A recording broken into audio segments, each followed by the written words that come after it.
Welcome back. अभी हम जिक्र कर रहे थे कि किस तरीके से डेफ एसोसिएशन काम करती है।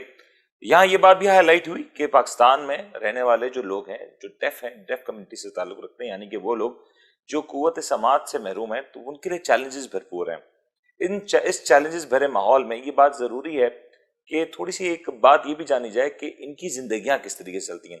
तो आसिफ साहब, मैं पूछना चाहूंगा आपसे कि क्या आपकी शादी हो गई, और अगर हुई तो आपके बच्चे वगैरह कितने हैं? मेरी शादी को 17 साल हो गए हैं। बच्चे नहीं है, बस तलाक ही मर्जी है। अच्छा, ये भी बता दें हमारे व्यूअर्स को, क्योंकि एजुकेट करना बहुत जरूरी है। ये आमतौर पर तासुर पाया जाता है कि जो लोग, दो लोग अगर डेफ हो, शादी करें, तो उनकी औलाद में भी ये इशू रहता है। तो इसकी कितनी परसेंट प्रोबेबिलिटी है?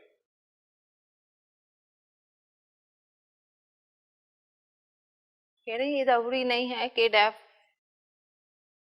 कपल के बच्चे है ना डेफ ही हो। हेयरिंग भी हो जाते हैं, कभी डेफ भी होते हैं, लेकिन ये जरूरी नहीं है। मतलब इसमें कोई वो ऐसा यकीनी कुछ नहीं बात है। नहीं है कि ये जो सारे मामलात, अगर दो लोग डेफ हों तो उनके बच्चे भी डेफ होंगे। मतलब ये एक बड़ा मिथ है जो अक्सर लोग कुछ कंसिडर लोग करते हैं। समझते हैं कि वो डेफ आपस में शादी करेंगे तो उनके बच्चे भी डेफ होंगे, तो इससे परेशानी हो जाती है पेरेंट्स। लेकिन ये जरूरी नहीं है कि है ना, अगर डेफ आपस में शादी करें तो उनके बच्चे डेफ हो। अच्छा, हेयरिंग भी हो ये सकते हैं। बड़ी इंपॉर्टेंट बात है। लेकिन मैं आपसे, फुरकान साहब, जिससे हम देख रहे थे, आप लोग ने ये चीजें, बड़ी मुश्किलात हैं, लोग मिथ्स क्रिएट कर देते हैं, जो मुश्किलात हैं उसमें मजीद इजाफा हो जाता है। लेकिन इस मुश्किल भरे माहौल में आप लोगों ने जो काम किया वो यकीनी तौर पर काबिल सताइश है।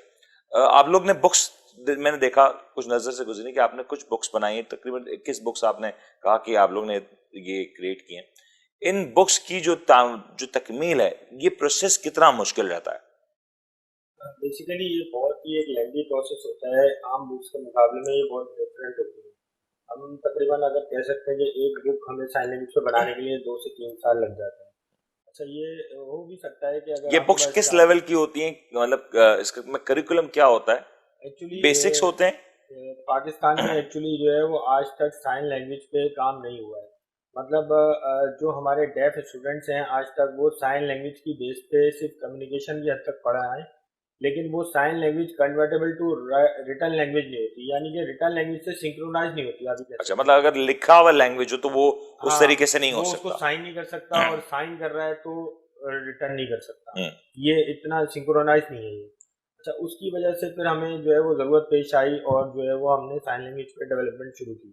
अब एक बुक बनने के लिए तकरीबन 2 से 3 साल लग जाते हैं।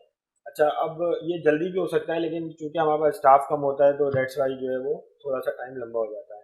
अब इसमें हम करते ही हैं कि एक साइन लैंग्वेज, कोई भी बुक जिसको हमने साइन लैंग्वेज में कन्वर्ट करना है, जैसे अगर क्लास 1 की कोई बुक है तो हम उसको जो है वो बाजार से परचेज करते हैं। उसमें जितने वर्ड्स अवेलेबल होते हैं हम देखते हैं उनसे रिलेटेड जो साइन है वो मौजूद हैं या नहीं है। अगर वो यूज़ में होते हैं, डेफ इस्तेमाल कर रहे होते हैं, तो उन साइन को अलग करके जो बाकी वर्ड्स होते हैं उन पे हम एक रिसर्च कंडक्ट करते हैं, रिसर्च शुरू करते हैं।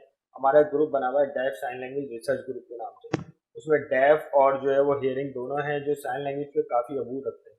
तो वो फिर हर वर्ड पे पूरी रिसर्च करते हैं कि मतलब ये वर्ड जो है वो इसका ओरिजिन कहाँ से है, ये वर्ड जो है इसके लफ्जी मायने क्या है, लफ्जी मायने क्या है, ये कहाँ इस्तेमाल में हो सकता है, डेफ कितना इसको एक्सेप्ट करेंगे। अच्छा, फिर मतलब ये उस काफी लेंदी प्रोसेस हो जाता है, जी जी, क्योंकि फिर अगर हम हम उसको देखें इसमें बड़े सारे सेगमेंट्स इन्वॉल्व हो जाते हैं।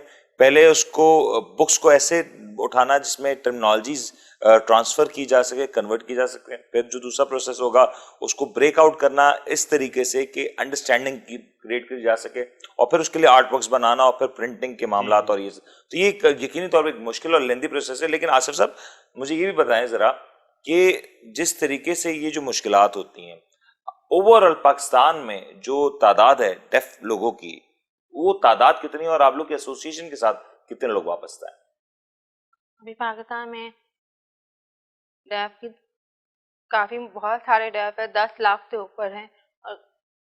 और भी इसके अलावा गाँव में और दूसरे दूसरे शहर में उनका हमने डिस्कस नहीं किया, लेकिन बहुत 10 लाख से बहुत ज्यादा और भी ऊपर है।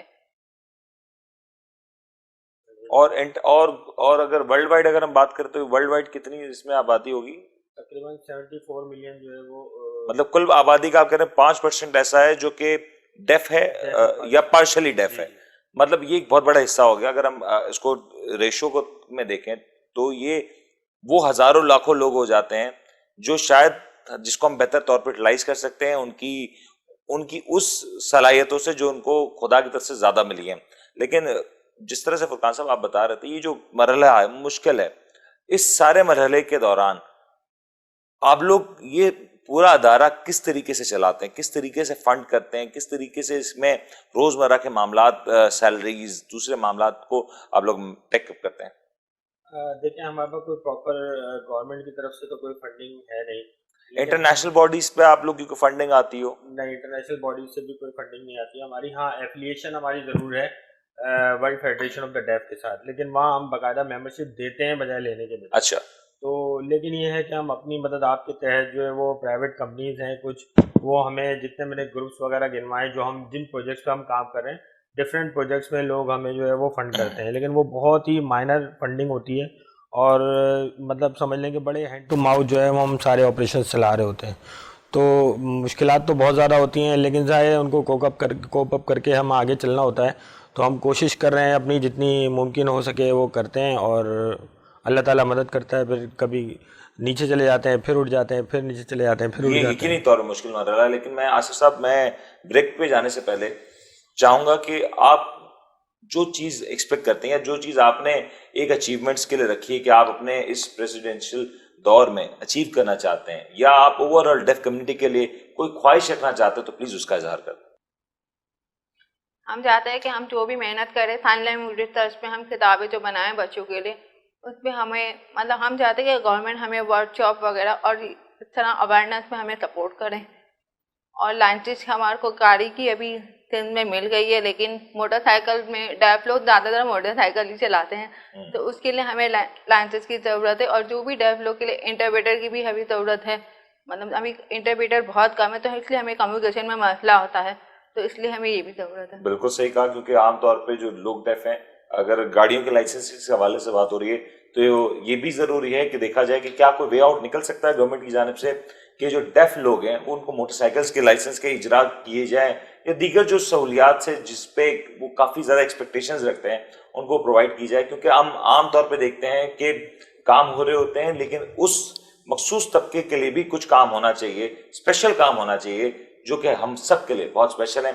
आज का प्रोग्राम यकीनी तौर पर ब्रेक के बाद जारी रहेगा, लेकिन मैं आसिफ साहब से रुखसत, क्योंकि उनको जाना है, तो उनसे रुखसत लेने से पहले ये बात जरूर कहता चलूं आसिफ साहब, मैंने आज तक बड़े प्रोग्राम किए हैं, लेकिन आज का प्रोग्राम और आपको होस्ट करना मेरी खुशकिस्मती है।